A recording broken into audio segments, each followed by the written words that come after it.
কিছু ভাগ্যবঞ্চিত মানুষের মুখেই শুনতে চাই তাদের আত্মকাহিনী, তাদের জীবন যেখানে যেমন ঠিক তেমনভাবে উপস্থাপন করতে চাই জীবন যেখানে যেমন অনুষ্ঠানটিতে।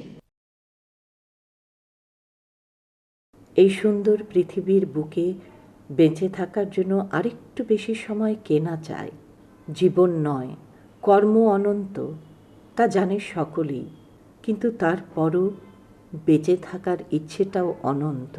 কিন্তু যখন বেঁচে থাকার এই সময়টা, যা সকলেই ধরে নেয় কিছুটা অন্তত দীর্ঘায়িত হবে, অন্তত মধ্য বয়স বা বৃদ্ধকালে হবে মৃত্যু, সে সময়টা যখন হঠাৎ করে কমে যায়, যখন একেবারে বাল্যকালে চলে যায় কেউ, সেই হঠাৎ চলে যাওয়া, অসময়ে চলে যাওয়া বড় নির্মম। বিশেষ করে যখন বেঁচে থাকে মা। আজ এমনই এক মা, তিনি সর্বহারা হয়ে গেছেন, হারিয়েছেন শিশু সন্তান, হারিয়েছেন স্বামী, একসঙ্গে একবারে। নিথর তিনি, পাথর তিনি। কখনো কখনো অপেক্ষা করেন হয়তো আসবে, কখনো কখনো ভাবেন না আসবে না। আর যখনই এই সত্যটি সামনে এসে দাঁড়ায় যে না আসবে সন্তান, না আসবে স্বামী, পাগলের মতো করেন তিনি। সন্তান হারাবার বেদনা তার হৃদয়কে, তার দৃষ্টিকে, তার ভাবনাকে আচ্ছন্ন করে প্রতিদিন, প্রতি মুহূর্তে। যে বেদনা কমে না কখনোই। কখনো হাতড়ে বেড়ান অতীতের ছবিগুলো, মনে হয় এইমাত্র ছবি থেকে উঠে আসবে তার প্রিয় সন্তান। কখনো হাতড়ে বেড়ান জীবনের সেই সুন্দর সময়গুলো, যখন একবারও তিনি ভাবেননি এই সন্তানকে হারাতে হবে তার। মনে হয় আরেকটু বেশি সময় কি দিতে পারতাম না তাকে, আরেকটু বেশি আদর কি দিতে পারতাম না তাকে, আরেকটু বেশি কি জড়িয়ে ধরতে পারতাম না তাকে। বড় অসময়ের এই চলে যাওয়া মা কিছুতেই মেনে নিতে পারেন না, যে চলে যাওয়া দুর্ঘটনার কারণে, যে চলে যাওয়া অবহেলার কারণে কর্তৃপক্ষের।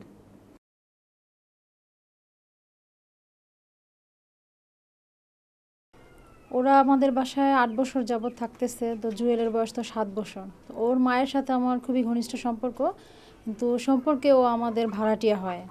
তো আমরা কখনো ভাড়াটিয়ার মতো দেখি নাই, নিজ আত্মীয়র মতোই সবসময় চলাফেরা করি। তো এখানে তো ওরা অনেক কষ্ট করছে, এখানে আসার পরে অনেক কষ্টে ওদের জীবনযাপন করছে। তো যখন একটু সুখের মুখটা দেখলো, সেই মুহূর্তে ওর সন্তানটা এবং স্বামীটা দুইজনেই চলে গেল। সেই দিন শুক্রবার ছিল। ওই শুক্রবারে তো ওই যে ছেলের বাবা এবং মা দুজনেই বাড়িতে থাকে। খুব ভালোই কাটতেছিল ওদের সময়টা। সারাদিন ঘরের কাজকর্ম করলো, ওর বাবা ওর মার সাথে সাথে সব কাজকর্ম করতো। দুজনের মধ্যে হাজব্যান্ড ওয়াইফের মধ্যে খুব ভালো সম্পর্ক ছিল। তো এশার আজান দেওয়ার পরে দুজনেই গেল নামাজ পড়তে, বাবা ছেলে। ছেলেটা এক পর্যায়ে যেতে চায়নি নামাজ পড়তে। ওর মা ওকে জোর করেই পাঠালো, বাবা যাও নামাজ পড়ে আসো, নয়তো আল্লাহ গুনাহ দিবে, এই বলে পাঠালো। পরে পাশ থেকে শুনতে পেলো যে কারেন্টে আগুন লাগছে। তো তখন ওর মা বুঝতে পারলো না যে আসলে কারেন্টে আগুন লাগছে বলতে বুঝছে যে হয়তো 2-1 জন মারা গেছে, রাস্তাঘাটে কোনো অ্যাক্সিডেন্ট হয়েছে। যখন আমাদের বাসায় যে একটা মহিলা দুধ দিয়ে যায় আসা, উনি যখন আয়সা বললো যে মসজিদে আগুন লাগছে, তখন ওর মা একটা চিৎকার মেরে বের হয়ে গেছে ঘর থেকে যে আমার জুয়েল আর আমার স্বামী তো ওই মসজিদেই। পাগলের মতো বের হয়ে দৌড়াইয়া গেল রাস্তায়, যায় দেখলো যে ওইখানে আর তখন ওই মুহূর্তে ওর সন্তান বা কেউই নাই, সবাই চলে গেছে হাসপাতাল। হ্যাঁ, আমরা তো শুনতে পারলাম যে মসজিদে এসি থেকে আর নাকি আগুন লাগছে। পরে যে তদন্ত কমিটি এসে দেখলো যে এসি থেকে না, এটা হয়েছে আপনার গ্যাস থেকে, গ্যাস লিকেজ হয়েছে, তারপরে নাকি এটা বাস্ট হয়ে গেছে। রাহিমা তো আর ওইখান থেকেই বাসায় এসে ওর কাছে তো আর টাকা নাই।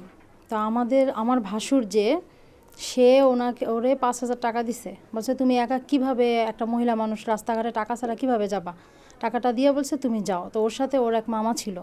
তো ওরা দুইজনই চলে গেল সেই ভিক্টোরিয়া হাসপাতাল। ভিক্টোরিয়াতে ওইখান থেকে বললো যে ওনারা এখানে নাই, ওনাদের ঢাকা শেখ হাসিনা বার্ন ইনস্টিটিউটে নেওয়া হয়েছে। বার্ন ইনস্টিটিউটে চলে গেল। ওখানে যাওয়ার পরে আমার দেবর তো ওকে ভিতরে এক পর্যায়ে রিকোয়েস্ট করে তারপর ঢুকানোর পরে ও যাওয়ার প্রথমেই দেখলো ওর স্বামী শুয়ে আছে, স্বামীর অবস্থা খুবই খারাপ। তারপরে ওর 2 জন লোক পরেই ওর বাচ্চা শুয়ে আছে। ওইখানে যাওয়ার পরে ওর বাচ্চা ওকে দেখে 2 বার মা বলে ডাক দিছে। দেওয়ার পরে পানি খাইতে চাইছে। ও আবার এক নার্সের কাছ থেকে পানি নিয়ে ওর বাচ্চাকে পানিও খাওয়াইছে। ঘটনাস্থলে মারা যায়নি জুবায়েতকে, মানে ওইখানে যত মানুষ আহত হয়েছে সর্বপ্রথমেই মারা গেছে জুয়েল, ওই বাচ্চাটা মারা গেছে। তো আমার দেবর তখন আমাকে ফোন দিয়ে জানাইছে যে ভাবি জুয়েল আর নাই। তো ওর মাকে আমরা ফোন দিয়ে সান্ত্বনা দিতেছি, আমরা বুঝতে দিইনি যে ওর বাচ্চাটা নাই। ওই মুহূর্তে যদি ওকে বলতাম যে ওর বাচ্চা নাই, ওর স্বামীর এই অবস্থা, তখন হয়তো বা ও নিজেরা ঠিক রাখতে পারতো না। ও তো ওর ছেলের লাশ নিয়ে বরিশাল চলে গেছে। ছেলের মাটি দেওয়ার পরই আপনার মাটি দিছে সকাল 6:30টায়, তো সকাল 9টার দিকে খবর গেছে যে ওর স্বামী মারা গেছে। সেই মুহূর্তে তো ওর আসতেও পারবে না আরও। তারপরে 2 দিন পর আমরা অনেক ফোন টোন দিয়ে বললাম যে আসো, এখানে আসো, সবাই তো তোমাদের খুঁজতেছে। তারপরে ওরা এক পর্যায়ে আসছে, আসার পরে ওর যা অবস্থা দেখলাম, মানে ভাষা নাই।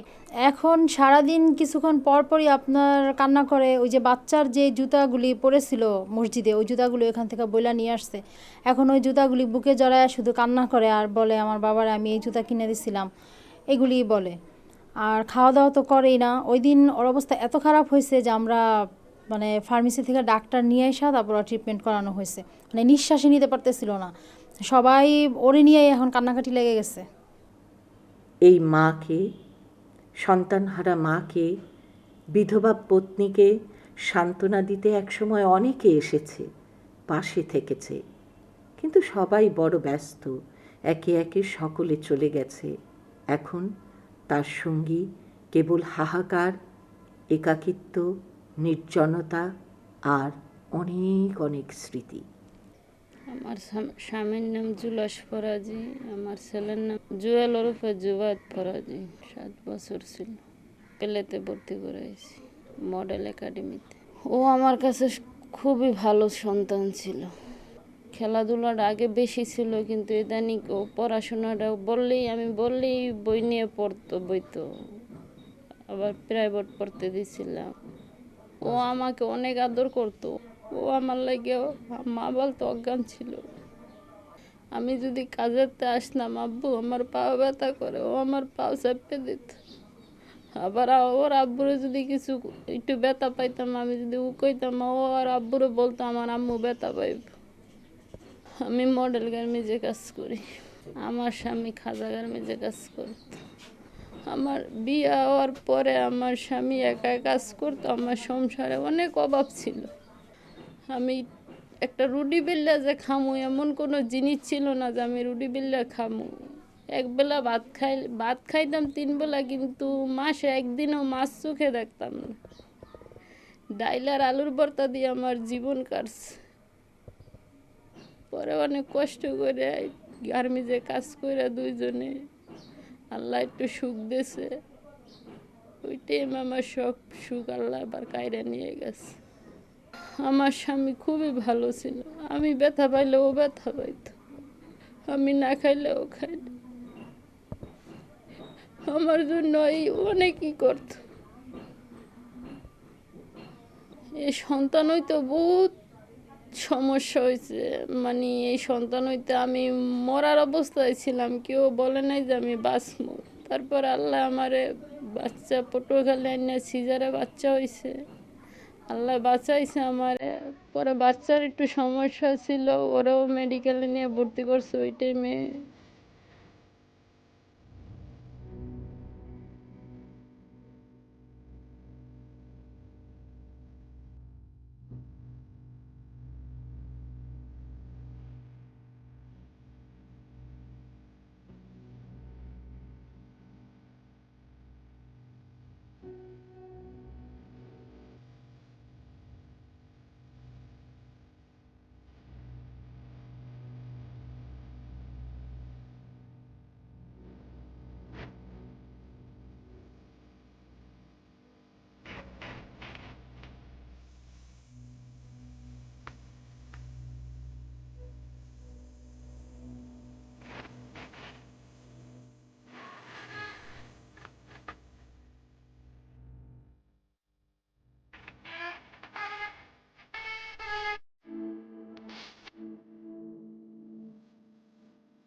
শুক্রবার দিন সকালবেলা দোকানেতে নাস্তা কিনে না খাইছি।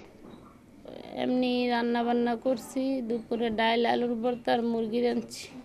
আমার ছেলে আবার ডাল আর শাক পছন্দ করতো, পরে ও ডাল দিয়ে শাক দিয়ে খাইছে, আমরা আবার আলুর ভর্তা আর ডাল দিয়ে খাইছি, কিন্তু মুরগি আর কেউ খায় নাই, মুরগি অমনি রয়ে গেছে। পরে শুয়ে রয়েছে, ও শুয়ে আমার স্বামীও শুয়ে রয়েছে, আমিও শুয়ে রয়েছি, আমার ছেলেও শুয়ে রয়েছে। এর ভিতরে এশারে আজান দিছে। আমার স্বামী আবার ছেলে বলতে আছে, আব্বু চলো নামাজ পড়ি। আমার ছেলে আবার কইতে আছে, আম্মু আমারে শার্ট দাও। পরে শার্ট ফিন্দাই দিছি, টুপি পায় না, টুপি খুঁজছে, টুপি মাথায় দিছি, বাইরে গেছে। আমরা আবার দুধ লই, ওই বেডি আইছে, আইয়া বলতে আছে মসজিদে আগুন লাগছে।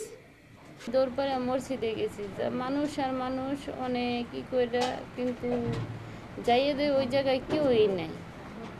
ওই জায়গায় লোকেরা বলতে আছে, আপা আপনার কি কেউ ছিল? আমি হ্যাঁ ভাই, আমার বাচ্চা আছে, আমার জামাই আছে। পরে হ্যাঁ আমার বলছে আপনি খানপুর যান। তা খানপুর যাবো, আমার হাতে মোবাইলও ছিল না, টাকাও ছিল না। আমি আবার দূর করে বাসায় আইছি, টাকা লইছি আর মোবাইলটা নিছি, নিয়ে খানপুর গেছি। খানপুরে আমার বলছে ভিক্টোরিয়া নিয়ে গেছে, ভিক্টোরিয়া গেছি, আবার ভিক্টোরিয়া গেছি, ভিক্টোরিয়াতে বলছে ঢাকা নিয়ে গেছে। তারপরে সিএনজি ভাড়া করে আমি ঢাকা গেছি। ঢাকা যাওয়ার পরে আমার বলছে যে হ্যাঁ এই জায়গা আছে, কিন্তু আমার গেটের ভিতরে আর ঢুকতে দেয় নাই। পরে অনেকক্ষণ পরে অনেক লোকেরা রিকোয়েস্ট করে আমার ঢুকাইছে ভিতরে গেছি, আমার ছেলে আমারে বলছে, আম্মু আমি পানি খাবো, আমারে পানি দাও। পরে দিয়ে এক নার্সে পানি নিয়ে ঘুরতে আছে, পরে ওরে বললাম, আপু একটু পানি দেন, আমার বাচ্চা পানি খেয়ে। ও পুরো শরীর ব্যান্ডেজ করা, মুখে অক্সিজেন লাগাই নিয়েছিল। আমার স্বামীও পুরো ব্যান্ডেজ করাইছিল আর অক্সিজেন লাগাই নিয়েছিল, দুজনে একই অবস্থায় ছিল। আমি বাচ্চার দ্বারা দাঁড়াই রয়েছি, এদিক দিয়ে আমার জামাইরে জিগাইতে আছে ডাক্তারেরা যে আপনার নাম কি। আমার জামাই কিছুই বলতে পারতেছে না। তারপর আমি দৌড় পড়ে আমার জামাইয়ের কাছে গেছি, যাইয়ে কই আপা উনি আমার জামাই, ওনার নাম জুলাস। তারপরে ডাক্তারে বলছে উনি আপনার জামাই, উনি আপনার ছেলে। আমি কি হ্যাঁ। তারপরে ওই জায়গায় যাইয়ে বাচ্চা কাঁদতে আসে, গেছি যাই, আব্বু তুমি কান্দো না, মা তোমার পাশে আসে, তুমি ঘুমো।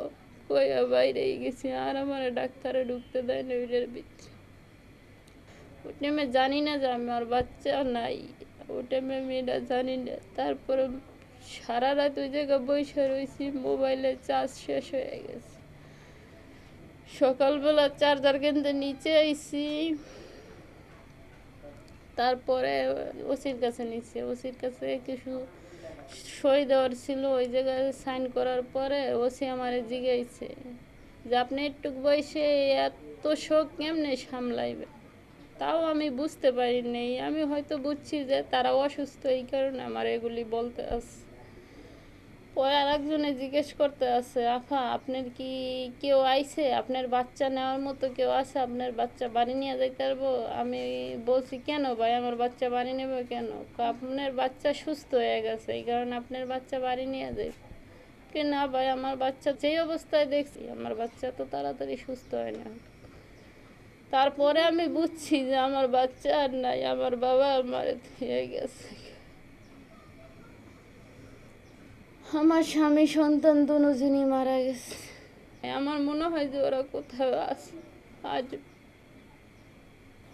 হঠাৎ বাতাসের শোঁসা শব্দ কিংবা পাশের গাছগুলোর একটু নড়ে যাওয়ার শব্দ কিংবা যে কোনো শব্দে মার মনে হয় এই বুঝি তার ছোট্ট বাচ্চাটা দরজা ধাক্কাচ্ছে, এই বুঝি স্বামী সন্তানের হাত ধরে আসবে।